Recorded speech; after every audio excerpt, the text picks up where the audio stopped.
अस्सलाम वालेकुम, मैं हूं हसनैन। आप देख रहे हैं नया पाकिस्तान। ये अडयाला जेल के बाहर का आप ये मंजर देख सकते हैं। सुहेल अफरीदी जो है वो इस टाइम अडयाला जेल पहुंच चुके हैं। चीफ मिनिस्टर बनने के बाद आप देख सकते हैं सुहेल अफरीदी अडयाला जेल पहुंच चुके हैं।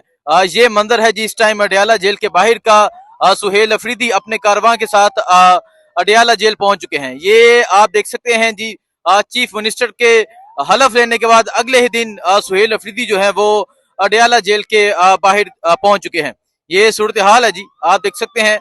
सुहेल अफरीदी जो है वो इस टाइम अडयाला जेल के बाहर पहुंच चुके हैं। अस्सलाम वालेकुम, मैं हूं हसनैन। आप देख रहे हैं नया पाकिस्तान। ये अडयाला जेल के बाहर का आप ये मंजर देख सकते हैं।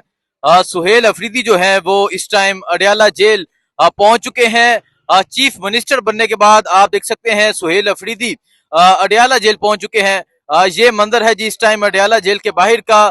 सुहेल अफरीदी अपने कारवां के साथ अडयाला जेल पहुंच चुके हैं। ये आप देख सकते हैं जी चीफ मिनिस्टर के हलफ लेने के बाद अगले ही दिन सुहेल अफरीदी जो है वो अडयाला जेल के बाहर पहुंच चुके हैं। ये सूरत हाल है जी, आप देख सकते हैं। सुहेल अफरीदी जो है वो इस टाइम अडयाला जेल के बाहर पहुंच चुके हैं।